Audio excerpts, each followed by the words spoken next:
The following show is for educational purposes only. It is not intended to diagnose nor treat any medical condition.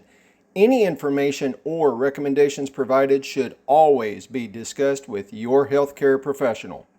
Welcome to the Patient Talks. On this week's episode, we're going to discuss poison ivy and poison oak. We're going to talk about prevention, treatment, some of the myths, and why that almost certainly was not poison sumac.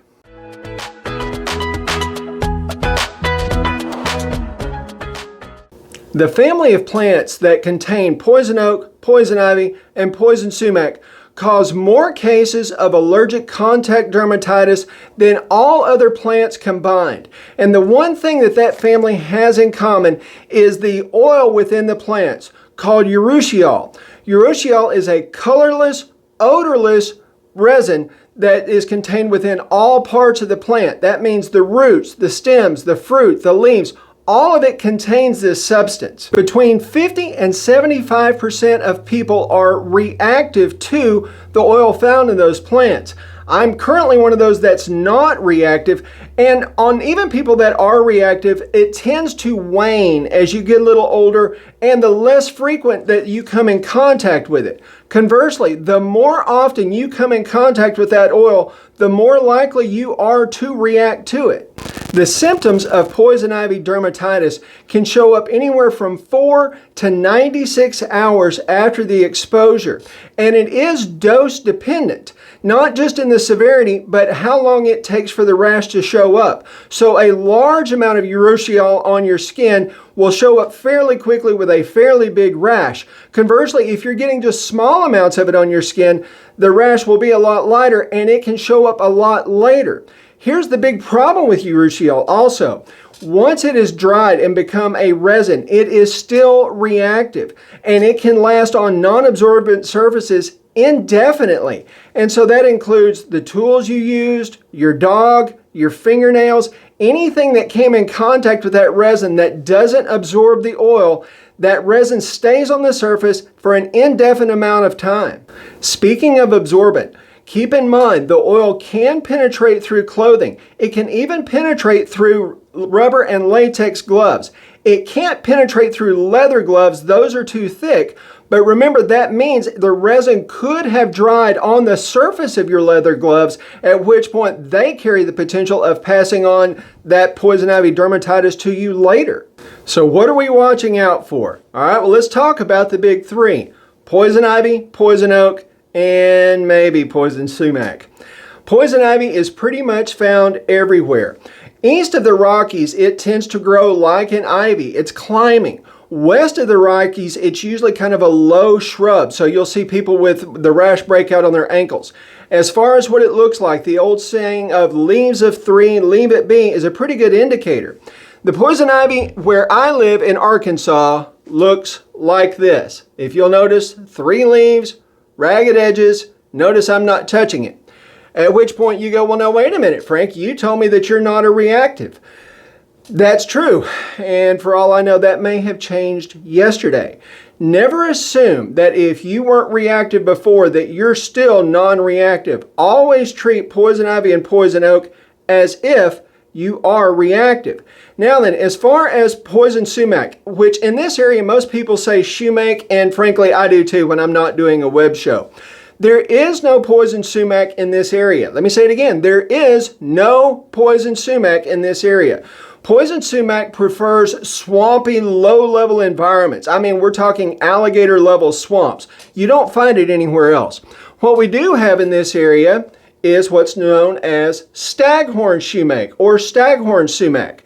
The berries on this during the fall become a blood red. You can actually make a drink out of those, but this one is completely harmless, which is why I'm touching it. We do not have poison sumac in this area, and when you break out in a rash, it almost certainly wasn't poison sumac unless you've been hanging out in a swamp.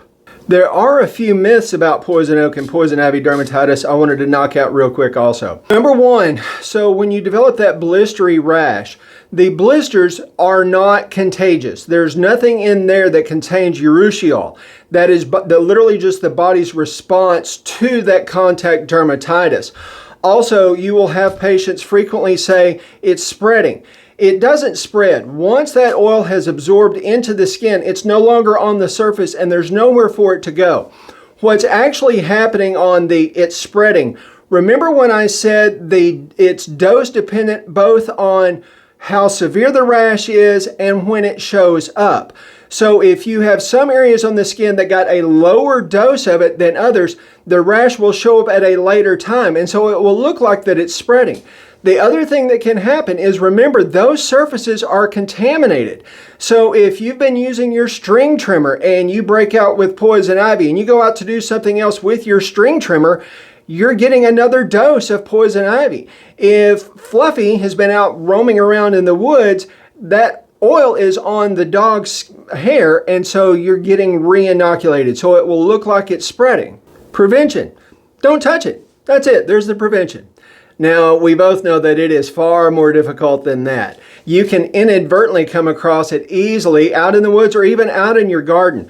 The hallmark of prevention is we need to wash it. You've got about a 30-minute window before that colorless, odorless oil that you don't even know is on your skin has absorbed into the skin, and that process has begun. So if you're somewhere where there is soap and water handy, about every 20 minutes, you need to rinse everything off. If you're not, this one is strictly anecdotal, meaning I have no studies to back this up, but I've had good experience with patients. There are some hand cleaners that mechanics frequently use to get all the grime and junk off their hands.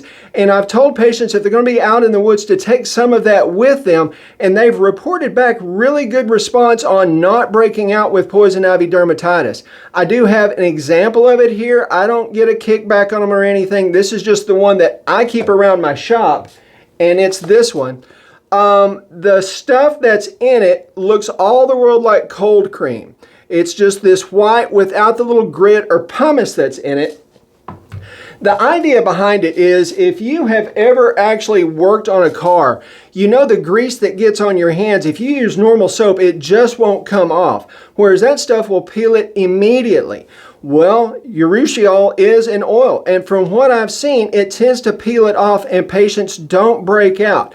So if you're going to be out in the woods and you think there's a potential of being exposed to poison oak or poison ivy, there is something to be said for having something like that with you. When you are cleaning up after an outdoor activity, remember, non-absorbent surfaces need to be cleaned if you don't want the potential of coming in contact with urushiol later. So be sure the tools, your clothing, your pet, it all needs to be washed carefully to get the potential of that resin off of those non-absorbent surfaces. Treatment.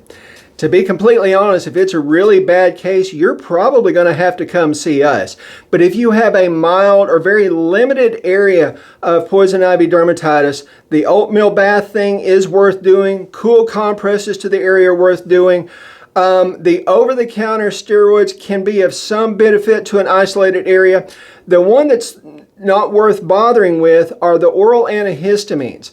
The reason being is this allergic response is not histamine based, so antihistamines are not going to have any impact on it.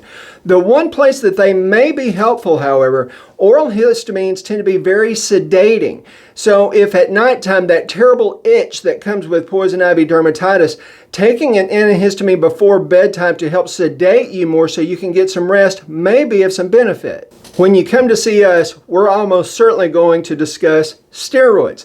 Now, depending on how prevalent your rash is and how severe it is, may determine whether we use a topical steroid, an oral steroid, or an intramuscular steroid. If it's a localized area, we're able to write for a lot more potent steroid cream than what you're able to get over the counter.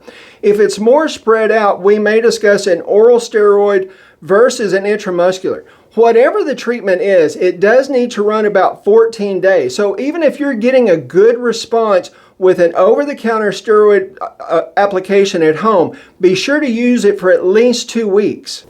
And that's poison oak, poison ivy, and probably not poison sumac. Hope you've enjoyed the show. If you have, please click the like and subscribe button down below. If you think there's someone else that needs to see it, please hit the share button. Until next time, get better, make me look good. See you soon.